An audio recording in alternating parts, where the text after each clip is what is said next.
오늘은 저번 시간에 간단한 복습부터 시작하겠습니다. 우리는요, 전자의 정확한 위치를 알고 있지가 않습니다. 하지만 또 우리가 전자 구름 형태로 나타내 놓으면 원자의 화학 반응 같은 것들을 논의할 때 그래서 전자가 도대체 어디 있다는 거야? 라는 의문을 갖게 돼요. 그래서 모델을 보다 더 단순화시킨다고 했죠. 그래서 단순화시킨 게 바로 껍질 모형이었어요. 가운데에는 똑같이 핵이 존재하고요. 주변에 껍질 하나를 그린 다음에 이 껍질 위에 전자가 존재해요 라고 다루기로 했죠. 이때 전자 껍질은요, 어떠한 의미도 갖지 않는 것이 아니라 원자 핵과 전자가 떨어져 있을 수 있는 평균 거리를 나타낸 것이고요. 이것이 전자의 정확한 위치를 나타내진 않는다 까지만 한번 짚고 넘어가 볼게요. 그래서 실제 축적을 반영한 원자 모델을 한번 살펴볼 건데, 원자의 전체 크기를요, 야구장이라고 생각을 해보면 그 중심에 존재하는 원자 핵은요, 축적을 반영해 봤을 때 500원짜리 동전에 불과해요. 그리고 이 주변을 돌고 있는 전자의 경우는요, 파리와 비슷하다라는 표현이 있습니다. 그러니까 그 정도로 전자의 크기가 매우 작고요. 원자를 야구장이라고 생각했을 때 원자 핵이 겨우 500원짜리 동전밖에 안 되니까 이 사이 공간은 어떻게 되겠어요? 텅텅 비어 있다라고 생각해 볼 수 있는 거예요.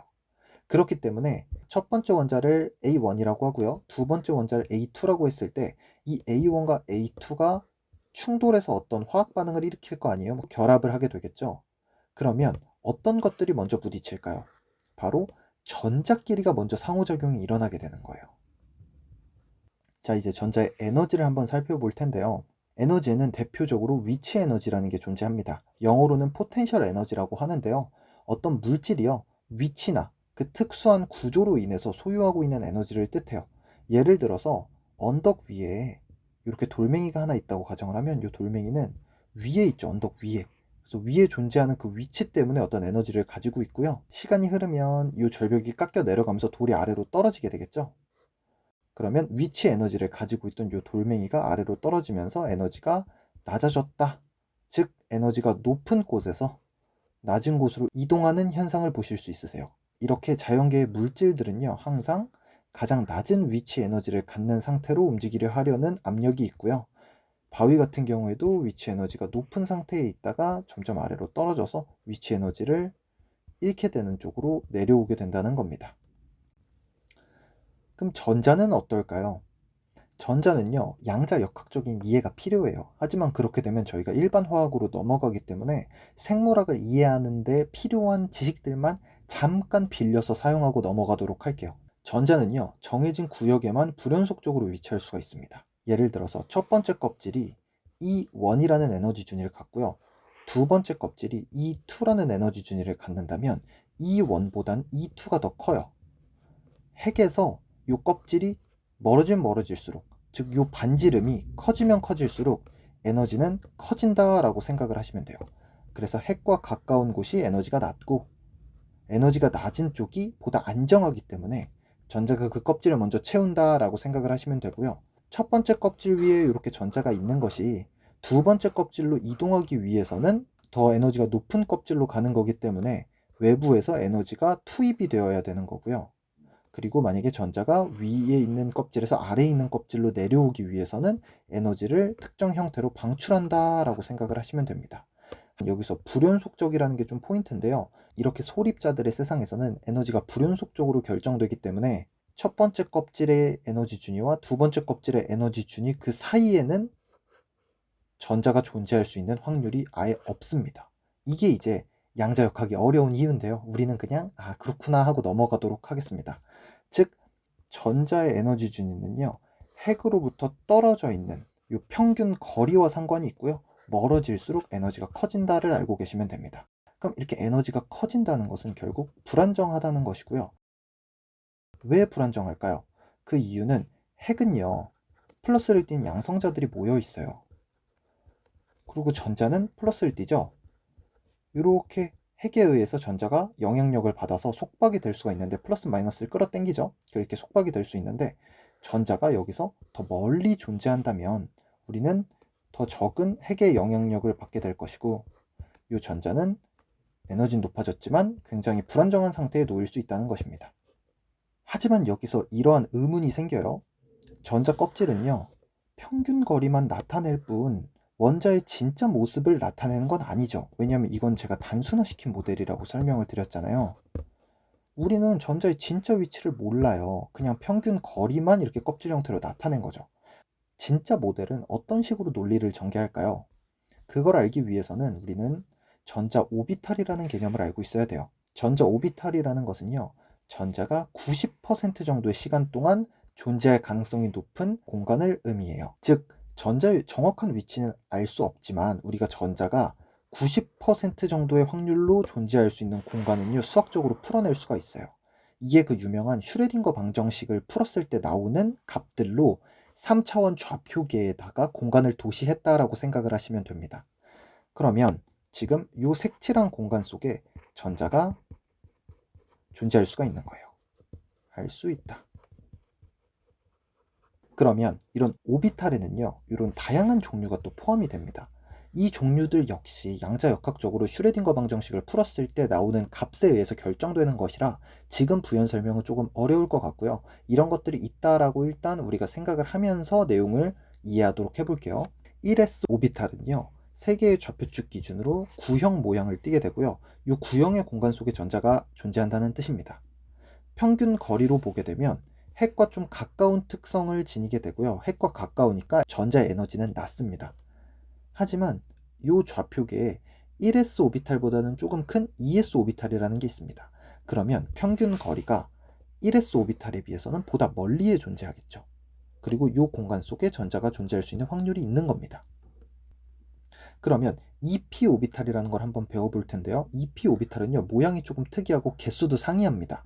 모양은요, 기본적으로 이렇게 조랭이떡 같은 로브형을 띠게 되고요. 이런 로브형이 무려 3개나 나올 수가 있습니다. 그리고 EP 같은 경우에는요, 평균 거리가 ES에 비해서 보다 더 멀리에 있다라고 생각을 하시면 되는데, 이 ES와 EP의 전자가 발견되는 평균 거리가요, 비슷합니다. 그렇기 때문에 이 둘의 에너지는요, 묶어서 껍질에 표현합니다. 아까 껍질이 뭐라 그랬죠? 원자 핵으로부터 전자가 떨어져 있는 평균 거리가 중요하다고 그랬죠? 그 거리가 그냥 유사하다고 보고 동일한 껍질로 묶게 되는 거예요. 그리고 그 껍질은 특정한 에너지 준위를 나타내니까 한 그 근방의 에너지를 갖는다라고 생각을 하시면 되죠. 그리고 팁은요, 각 오비탈에는 전자가 최대 2개까지 채워질 수가 있어요. 그 말은 뭐냐면 1s 오비탈 같은 경우는 이 색칠된 공간 속에 전자가 최대 2개까지 들어갈 수 있다는 거고요. 2s 오비탈 역시 이 채워진 공간 속에 전자가 최대 2개가 들어갈 수 있다는 거고요. EP 오비탈의 경우에는 이 로브가 하나의 오비탈로 보기로 했으니까 하나의 오비탈에 최대 2개, 즉 3개가 다 채워지면 곱하기 3을 해서 6개까지 채울 수가 있는 거죠. 하지만 이 6개는 이 3개 모양을 다 곱해서 나타낸 것이기 때문에 여기서도 하나의 오비탈에는 2개가 들어가는 논리는 그대로 유지가 됩니다. 그래서 우리는 이런 지식들을 바탕으로 고등학교 때 배우다가 포기할 뻔한 그 주기율표에 대한 이해를 할 수가 있어요. 위 그림과 함께 이어서 설명을 해드릴게요. 여기 1s 오비탈이 있죠. 이렇게 그대로 끌고 내려와 볼게요. 1s 오비탈이 평균 거리가 핵과 가장 가까워서 에너지가 낮다 그랬죠. 에너지가 낮은 쪽에서부터 전자가 채워지기 때문에 지금 이 1s 오비탈의 전자를 2개 채우는 것부터 시뮬레이션을 시작하도록 할게요. 자, 그럼 1s 오비탈에 전자가 하나 채워졌을 때 여기 이렇게 핵은 따로 존재하는 거예요. 원자 모형에 전자가 하나인 원자가 어떤 것이 있죠? 바로 수소가 있죠. 전자가 하나라는 건 정기적으로 중성이니까 양성자도 하나라는 거죠. 그래서 곧 번호는 1번입니다. 그래서 수소를 여기다 이렇게 적어주는 거예요. 그 다음에 전자가 2개가 채워지면 어떻게 되죠?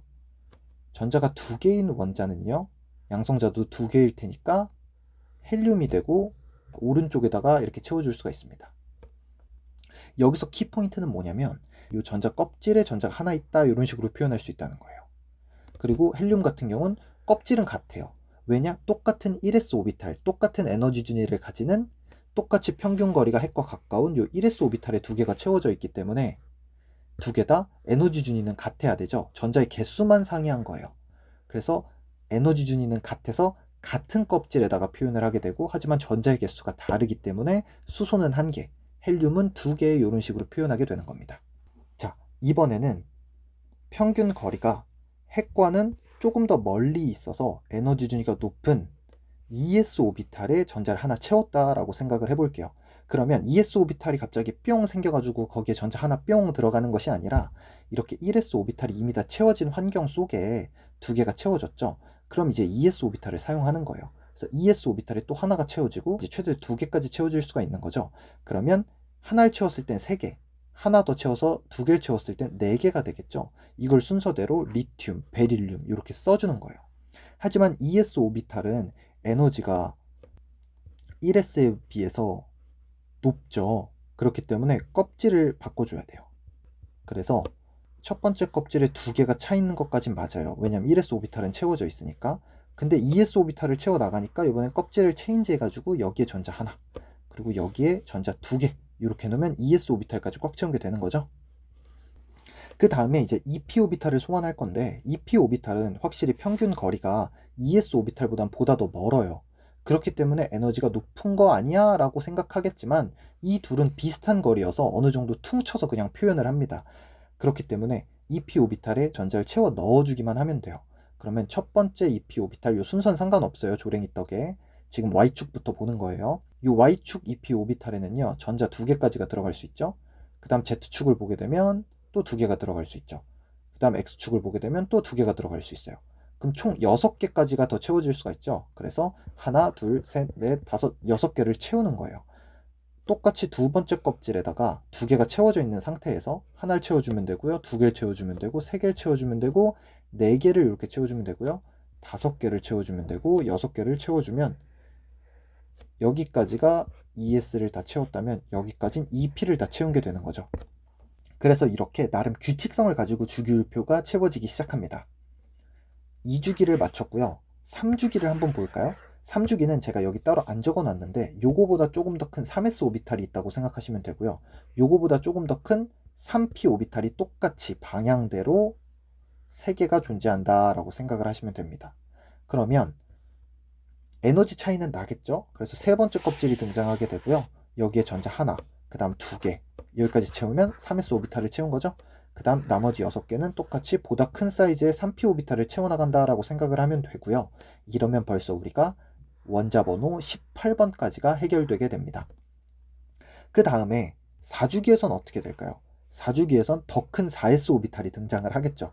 그러면 구형이 벌써 요만큼이나 커지겠고 여기에 똑같이 두 개가 또 들어갈 수 있다는 거니까 그려보면 요건 따라서 그려주세요.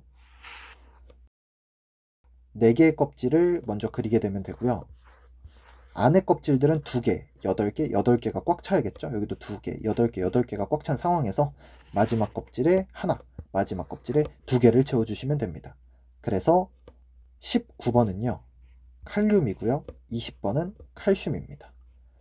여기까지 암기를 해주시면 생리학이나 생물을 공부하는데 큰 무리가 없게 됩니다. 그래서 20번까지는 꼭 외워주셔야 됩니다.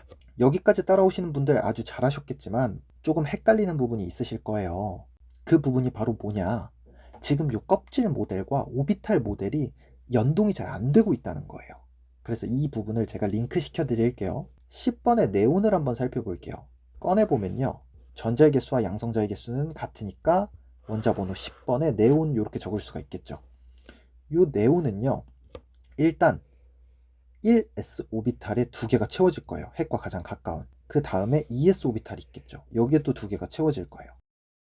그 다음 2p 오비탈이 있죠. 하나, 둘, 셋 하면 여기에 2개, 2개, 2개. 총 6개가 채워지고 1s와 2s에 각각 2개 채워졌으니까 합쳐서 10개가 다 채워졌죠.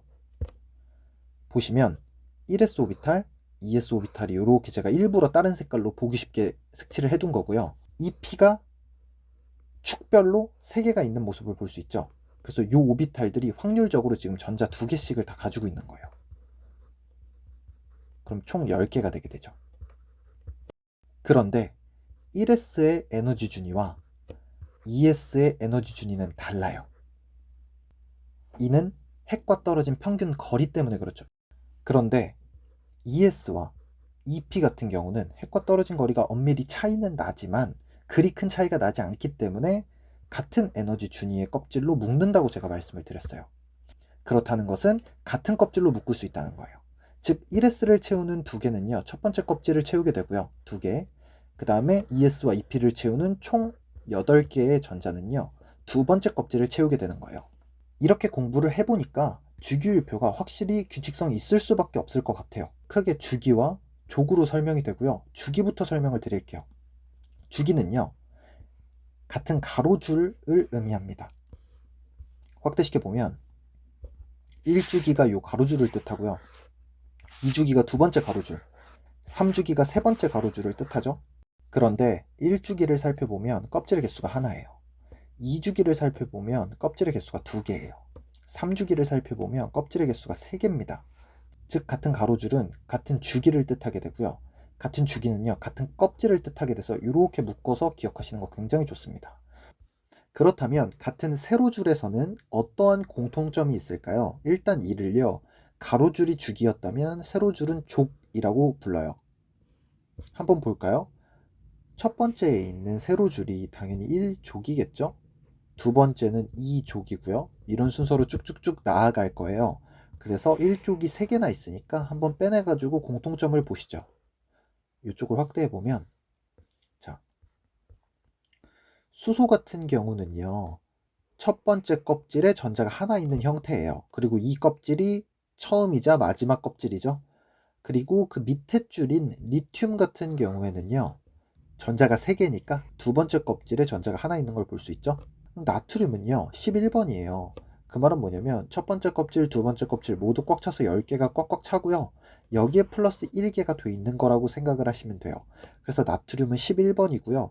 이 1쪽의 공통점은 최외곽 전자, 내가 가지고 있는 가장 바깥쪽 껍질에 놓여 있는 전자의 개수를 의미하고요. 그 최외곽 전자의 개수가 동일하다는 게 이 같은 족일 때의 아주 중요한 특성입니다. 그럼 이로 인해서 어떠한 공통점이 생기느냐?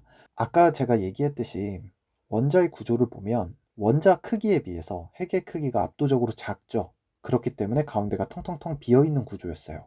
그리고 원자 핵에서 전자의 평균적인 거리로 이렇게 전자의 껍질에 나타냈을 때 첫 번째 원자와 두 번째 원자가 충돌을 통해 화학 반응을 한다면 바로 요 최외곽 전자들끼리의 상호작용이라고 얘기를 할 수 있겠죠.